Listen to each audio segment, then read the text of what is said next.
Hello friends, welcome back to my YouTube channel. So I had already discussed with you in my previous video regarding what is CUET, why is CUET, who conducts CUET, and whether the 12th class percentage of the board be considered for selection in the CUET 2022. So I had already discussed with you all this, and in my latest video I am going to discuss with you regarding the syllabus and the exam pattern. So let's do this.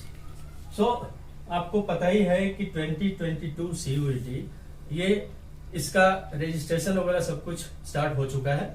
6 अप्रैल से इसकी registration हो चुकी है और बच्चे थोड़े से confuse इसलिए हैं कि कौन सा सब्जेक्ट चूज करना है, नहीं करना है, क्या करना है, क्योंकि एक तरह से ये देखा जाए तो एक मैराथन हो गया है बच्चों के लिए। बोर्ड्स भी हैं, उसके आगे फिर जेई का पेपर है, फिर नीट भी आ गया है और उसके बाद ये CUET 22 भी आ गया है। तो चलिए एक एक करके हम डिस्कस करते हैं कि आप कैसे इन चीजों को धीरे धीरे करके अपने आप को सक्षम करेंगे और चीजों को देखेंगे, परखेंगे और आगे बढ़ने की कोशिश करेंगे। सबसे पहले हम डिस्कस करते हैं इसमें क्या क्या सिलेबस में चीजें हैं। तो इसमें 4 सेक्शंस दिए हुए हैं बेसिकली, आप देखेंगे तो, जो कि एनटीए की साइट पे भी ऑलरेडी मेंशन्ड है। तो सेक्शन 1A में क्या है कि इसमें 13 लैंग्वेजेस मेंशन किए हुए हैं। इन 13 लैंग्वेजेस में आप देखेंगे इसमें तमिल है, तेलुगु है, हिंदी है, इंग्लिश है, उर्दू है, इस तरीके की 13 लैंग्वेजेस ऑलरेडी उसमें मेंशन्ड है। इन 13 लैंग्वेजेस में से आपको सेलेक्ट करना है, आप कोई भी 2 लैंग्वेज सेलेक्ट कर सकते हैं 1A से। और सेक्शन 1B जो है इसमें 20 लैंग्वेजेज हैं जो कि बेसिकली फॉरेन लैंग्वेजेज हैं। इसमें मैथिली वगैरह भी इसमें दिया हुआ है, संस्कृत भी है। सो आपका सिलेक्शन इन दोनों 1A और 1B से मैक्सिमम 3 पेपर चूज कर सकते हैं, मैक्सिमम 3 सब्जेक्ट चूज कर सकते हैं आप।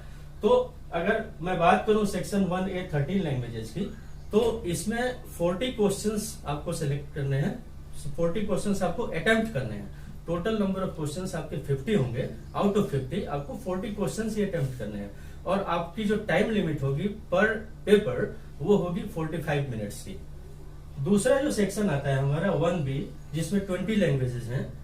तो इस 20 लैंग्वेजेस में भी आप देखेंगे कि पर पेपर आपका जो है 50 क्वेश्चन ही रहेंगे और आपको जो अटेम्प्ट करना है उसमें वो 40 क्वेश्चन ही अटेम्प्ट करने हैं और ड्यूरेशन यहाँ भी आपका 45 मिनट्स ही रहेगा। तो इस बात को आप ध्यान दें कि 40 क्वेश्चन अटेम्प्ट करने हैं, 45 मिनट का टाइम है। तो आपको थोड़ा सा अपने आप को ढंग से प्रिपेयर होकर जाना पड़ेगा, क्योंकि टाइम का फैक्टर वहां पे बहुत ही मायने रखेगा। सेक्शन 2 जो है उसमें 27 डोमेन सब्जेक्ट्स आपके हैं। डोमेन सब्जेक्ट्स वो हैं जो बेसिकली आप 12th बोर्ड में परस्यू कर रहे हैं ऑलरेडी। आप चाहे आप आर्ट्स से हो या कॉमर्स से हो या साइंस से हो, आपके डिफरेंट सब्जेक्ट्स जो हैं उसमें 27 डोमेन सब्जेक्ट्स यूनिवर्सिटी ने कंसीडर किए हैं। उसमें क्या है कि इसमें भी आपको 40 क्वेश्चंस अटेम्प्ट करने हैं। 50 क्वेश्चंस आएंगे बट उसमें 40 क्वेश्चंस अटेम्प्ट करने हैं। और इन 40 क्वेश्चंस को अटेम्प्ट करने के लिए जो टाइम लिमिट आपको दिया गया है वो 45 मिनट का है। अब चलते हैं हम सेक्शन 3 जो है जनरल टेस्ट। तो ये जनरल टेस्ट जो है ये काफी इंपॉर्टेंट इसलिए भी है क्योंकि ये बच्चों के लिए बिल्कुल एक नया सेक्शन है। क्योंकि जो लैंग्वेज का पार्ट है ऑलरेडी बच्चे 12th में कहीं ना कहीं परस्यू कर रहे हैं, लैंग्वेजेस कोर्स भी कर रहे हैं जो कि 20 लैंग्वेजेस वाले हैं। डोमेन सब्जेक्ट्स तो ऑलरेडी आप पढ़ ही रहे हैं। और इसमें सेक्शन 3 जो है जनरल टेस्ट, ये बच्चों को थोड़ा सा नया लगेगा। इसमें कुछ चीजें जो है बच्चे GK, general studies, general current affairs, ये सारी चीजें तो बच्चे पहले से करते आ रहे हैं, उसमें कोई बहुत बड़ी बात नहीं होगी। तो आप देखेंगे कि इसमें 60 क्वेश्चंस होंगे जो कि आपको 75 क्वेश्चंस होंगे, लेकिन 60 क्वेश्चंस आपको अटेम्प्ट करने होंगे। और इसमें जो टाइम लिमिट होगा वो आपका 60 मिनट्स का होगा। तो इस तरीके से आप देखेंगे तो ये 4 सेक्शंस डिवाइड कर दिए गए हैं। मैंने आपको नंबर ऑफ क्वेश्चंस कितने अटेम्प्ट करने हैं वो बता दिया, टोटल क्वेश्चंस कितने आएंगे मैंने वो बता दिया आपको, जो ड्यूरेशन होगा उसको मैंने डिस्कस कर लिया आपके साथ। इसके आगे धीरे धीरे हम जो सिलेबस है बेसिकली क्या क्या चीजें पढ़नी होंगी लैंग्वेज में, इसमें 20 लैंग्वेजेस में जो 27 डोमेन्स सब्जेक्ट्स है उसके लिए आपकी तैयारी कैसी होगी, और सेक्शन जो 3 है जनरल टेस्ट, उसकी कैसे आप तैयारी करेंगे ताकि अपने आप को आप उस काबिल बनाएं ताकि जाके एक लेवल पे पहुंचे और आप एग्जाम को अच्छे से वहां पे दें। तो इसमें आप सेकंड जो मेरी कोशिश है ये बताने की आपको कि ये मैक्सिमम टेस्ट एक कैंडिडेट कितना टेस्ट एक कैंडिडेट अटेम्प्ट कर सकता है, मैक्सिमम टेस्ट। तो ये कॉम्बिनेशन एक्चुअली एक तरीके से ऐसे बनाया गया है कि आप मैक्सिमम 9 टेस्ट अटेम्प्ट कर सकते हैं, 9 टेस्ट। ये 9 टेस्ट कैसे आप अटेम्प्ट करेंगे, इससे एक परमुटेशन एंड कॉम्बिनेशन है। उसमें आप देखेंगे कि सेक्शन 1A और सेक्शन 1B ये 2 सेक्शंस जो हैं वो लैंग्वेजेस से रिलेटेड है। तो इन दोनों सेक्शंस में से आप मैक्सिमम 3 चूज कर सकते हैं, कोई भी 3 सब्जेक्ट्स आप चूज कर सकते हैं।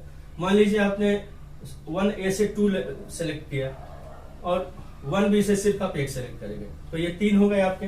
तो ये जो पैटर्न मैं नीचे का दिखा रहा हूं ये 3, मतलब इन दोनों से आप 3 सेलेक्ट कर लेंगे तो आपका जो 27 डोमेन सब्जेक्ट्स है इसमें आप मैक्सिमम 6 सब्जेक्ट ही चूज कर पाएंगे। लेकिन चूंकि आपने यहाँ पे 3 कर लिया है तो उस केस में डोमेन सब्जेक्ट से आपको सिर्फ 5 ही करने हैं सेलेक्ट, 5। तो ये 3 और 5 हो गए 8, और ये सेक्शन जो 3 है जो जनरल टेस्ट है वो तो सबको करना ही करना है। तो यहाँ पे एक ये ऐड हो गया, तो इस तरीके से 9 टेस्ट हो गए। तो मैक्सिमम आप 9 टेस्ट अटेम्प्ट कर सकते हैं। अगर आप सेक्शन 1A और सेक्शन 1B से सिर्फ आपने 2 चूज किया, क्योंकि बच्चे ऑलरेडी परस्यू कर रहे हैं, यहाँ पे इंग्लिश हिंदी वगैरह पढ़ रहे हैं, तो मान लीजिए इसमें से उन्होंने 2 सब्जेक्ट चूज कर लिए, तो उस केस में क्या होगा कि आपके डोमेन सब्जेक्ट्स में जो मैक्सिमम लिमिट है 6 की, वो आप पूरा 6 के 6 यहाँ पे चूज कर सकते हैं। आप अगर आपको मैक्सिमम टेस्ट देने हैं तो उस केस में आपको 2 1A और 1B से चूज कर लिया आपने, और ये 6 जो है ये 6 आपने जो 27 डोमेन सब्जेक्ट्स है वहां से चूज कर लिया। तो 2 और 6 आपके 8 हो गए, और जनरल टेस्ट जो है वो 1 है ही है, तो यहाँ पे 9 टेस्ट हो गए। इस तरीके से आप मैक्सिमम 9 टेस्ट को अटेम्प्ट कर सकते हैं। अब हम आगे बढ़ते हैं और ये जानने की कोशिश करते हैं कि आपके लैंग्वेज को टेस्ट कैसे किया जाएगा। तो इसमें आप देखेंगे how will a candidate's language be tested. The second one I am going to discuss with you is what is general test. General test में कौन कौन सी चीजें होंगी और कौन सी चीजों पे आपको ज्यादा फोकस करना है, और उसके बाद last date of registration. Last date कब है ये मैं बेसिकली इसलिए बता रहा हूँ ताकि आपको ध्यान रहे कि लास्ट डेट कब है, और आप उसके पहले ही फॉर्म वगैरह जो फिल करना है आपको ढंग से फिल करें। तो आपके लैंग्वेज को टेस्ट करने का तरीका जो दिया गया है बेसिकली वो रीडिंग कम्प्रीहेंशन के बेस पे दिया गया। तो रीडिंग कम्प्रीहेंशन है क्या? रीडिंग कम्प्रीहेंशन एक टाइप का पैसेज होगा, और उस पैसेज को पढ़ने के बाद आप में कितनी समझने की योग्यता है, आप कैसे समझ पा रहे हैं उस पैसेज को, आपकी अंडरस्टैंडिंग जितनी अच्छी होगी उस हिसाब से आप उस क्वेश्चन को अच्छे से आंसर कर पाएंगे। तो रीडिंग कम्प्रीहेंशन में आप देखेंगे कि पैसेजेस जो होंगे वो बेसिकली 3 तरीके के पैसेजेस हो सकते हैं। पहला जो होगा वो फैक्चुअल हो सकता है, दूसरा लिटरेरी हो सकता है, या थर्ड अगर देखें तो आपका नैरेटिव हो सकता है। तो फैक्चुअल पैसेजेस बेसिकली ऐसे पैसेजेस होते हैं जिसमें कि फैक्ट्स पे आधारित चीजें होती हैं। तो फैक्ट्स बिल्कुल स्ट्रेट फॉरवर्ड होती है, डेटाज होंगे और भी चीजें होंगी जो कि आप ढंग से पढ़ेंगे और क्वेश्चंस का आंसर्स प्रॉपर तरीके से कर सकते हैं। सेकंड जो है लिटरेरी। लिटरेरी मतलब सिंपल सा है कि लिटरेरी मतलब लिटरेचर से रिलेटेड कुछ चीजें होंगी, तो वो पैसेज पढ़ के आपको उसके आंसर्स भी आराम से कर पाएंगे। नैरेटिव में क्या होगा कि स्टोरी से रिलेटेड कुछ चीजें होंगी, कुछ स्टोरी होगी किसी चीज की जिसको कि आप उस हिसाब से पढ़ेंगे, समझेंगे और उस क्वेश्चन का आंसर्स कर सकते हैं। तो बेसिकली इसमें क्या है कि आपके पढ़ने की और समझने की योग्यता कितनी है, आपकी योग्यता वहां से देखी जाएगी। अब आगे हम चलते हैं what is general test. General test में क्या है कि अलग अलग तरीके की चीजें हैं, जिसमें कि एक जनरल नॉलेज का रखा गया है, करंट अफेयर्स रखा गया है, जनरल मेंटल एबिलिटी रखी गई है, रीजनिंग रखी गई है, वगैरह वगैरह। तो जनरल नॉलेज बेसिकली है क्या? जनरल नॉलेज क्या है कि एक दिन में जनरल नॉलेज नहीं आती है। जनरल नॉलेज वो चीज है जो कि धीरे धीरे आपके दिमाग में एक्यूमुलेट होती है। आप कई सालों से पढ़ते आ रहे हैं, पढ़ते पढ़ते आपके जहन में वो चीजें एक्यूमुलेट हो जाती हैं और वो एक अच्छा खासा आपके प्रभाव करती है। रीजन ये है कि उससे आपकी पर्सनालिटी डेवलप होती है। दूसरा ये है कि आपके एकेडमिक ग्रोथ में वो काफी हेल्प करती है। तो ये धीरे धीरे एक्यूमुलेट होकर जो चीजें आप में हैं, आप जानकारी रखते हैं उस चीजों की, वो एक जनरल नॉलेज यहाँ पे हेल्प करेगा आपको।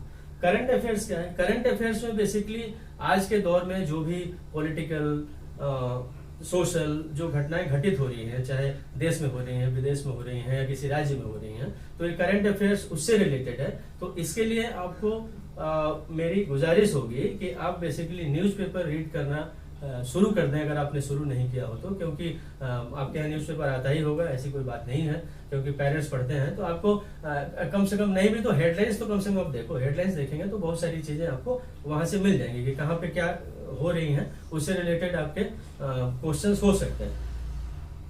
जनरल मेंटल एबिलिटी है, रीजनिंग है, तो जनरल मेंटल एबिलिटी और रीजनिंग ये सारी चीजें जो है एक तरह से 8th या 9th स्टैंडर्ड लेवल की ही होंगी, जैसा कि एनटीए की साइट पे बताया गया है। तो आप देखेंगे कि उसमें अलजेब्रा भी हो सकता है, उसमें मेंसुरेशन के कुछ क्वेश्चंस हो सकते हैं। तो ये भी बेसिकली आपकी योग्यता को दर्शाता है कि आप कैसे उसको सोल्व कर पाते हैं, कितनी जल्दी सोल्व कर पाते हैं, और आपके सोल्व करने का जो तरीका होगा वो कितने एक्यूरेट होगा, जिससे कि आपकी क्षमता को वहां पे आप दर्शा सकें। तो इस टाइप की जो भी चीजें हैं, मेंटल एबिलिटी, रीजनिंग, ये आपने ऑलरेडी पढ़ा होगा, क्योंकि सिंपल इंटरेस्ट आपने पढ़ा होगा, क्लास 7-8 में आता ही है। कंपाउंड इंटरेस्ट पढ़ा होगा, आपको बहुत सारे फॉर्मूलाज याद होंगे, नहीं याद होंगे तो एक बार जाकर थोड़ा सा देख लीजिएगा, जो आपकी काफी हेल्प करेंगे। तो ये सारी चीजें जो हैं आप ध्यान से अगर करेंगे, जो न्यूज़पेपर की मैंने बात की, न्यूज़पेपर पढ़ना बहुत ही जरूरी है, ये पढ़ना आप शुरू कर दीजिए, क्योंकि धीरे धीरे चीजें अभी जो दौर चल रहा है, आपने देखा होगा कि ये मैराथन का दौर है आपके लिए। बेसिकली मैराथन इसलिए मैं कह रहा हूँ क्योंकि बोर्ड के पेपर हैं, इसके बाद बहुत सारे 3 दिन लगातार पेपर हो रहे हैं, तो एक तरह से ये मैराथन ही है, और इस मैराथन में आपको दौड़ना है, दौड़ना ही नहीं है, सक्सेसफुल होना है। तो इस सक्सेस के लिए आपको थोड़ी सी मेहनत तो करनी पड़ेगी, ये तो जाहिर सी बात है कि आप मेहनत करेंगे, आगे बढ़ेंगे एक अच्छी सोच के साथ, एक अच्छी उम्मीद के साथ, ताकि आप समाज में कुछ कर सकें, अपने देश के लिए कुछ कर सकें। वो बहुत ही इंपॉर्टेंट है। आप आगे कैसे बढ़ें, अपना पर्सनल ग्रोथ कैसे करें, अपने बेहतरी के लिए और क्या क्या काम करें, और सबसे बड़ी बात है कि आप एक लेवल पे जाएं तो दूसरे के लिए आप कुछ काम करें, ताकि आपको जाना जाए, पहचाना जाए, आपकी एक पहुंच बने उस लेवल तक। अब हम आते हैं रजिस्ट्रेशन। लास्ट डेट रजिस्ट्रेशन का क्या है? आपको ध्यान होगा कि 6 अप्रैल से ये चीजें शुरू हो चुकी है रजिस्ट्रेशन की, और ये 6 मई तक रहेंगी। 6 मई के पहले ही आप फॉर्म वगैरह भर लीजिए ढंग से, क्योंकि यूजीसी जो हमारा यूनिवर्सिटी ग्रांट्स कमीशन है, उन्होंने ऑलरेडी सारे यूनिवर्सिटीज को लिखा है कि आप इसमें पार्टिसिपेट करिए। मैक्सिमम सेंट्रल यूनिवर्सिटीज धीरे धीरे अपने गाइडलाइंस निकाल रही हैं, और आप देखेंगे कि इसमें इलाहाबाद यूनिवर्सिटी, पौंडीचेरी यूनिवर्सिटी, ये सारी यूनिवर्सिटीज के गाइडलाइंस मेरे ख्याल से आ चुके हैं। जेएनयू और डीयू तो पहले से ही है। तो इस तरीके से आप उन गाइडलाइंस को भी पढ़ें, आपका सब्जेक्ट के हिसाब से आप किस यूनिवर्सिटी में आपको वेटेज मिलेगा, तो आपका ध्यान पढ़ाई पे ज्यादा हो, और इस तरीके से आप तैयारी करें, क्योंकि बोर्ड्स के सिलेबस के हिसाब से ही चीजें होंगी। बोर्ड में आपकी तैयारी अच्छी होती है तो निश्चित है कि आप CUET 2022 में बेहतर प्रदर्शन करेंगे और अपने उज्जवल भविष्य को और भी उज्जवल करेंगे। मेरी शुभकामनाएं हैं आप लोगों के साथ, और मैं प्रार्थना करता हूं कि आप अच्छे से तैयारी करें। All the best, all the best, all the very best. आप आगे बढ़ें और बढ़ते रहें। इसी के साथ मैं ये आपसे एक दरख्वास्त करना चाहता हूं कि अगर मेरा ये चैनल आपको पसंद आया हो तो आप इसको लाइक करें, शेयर करें और सब्सक्राइब करना ना भूलें। Okay friends, all the best and thank you.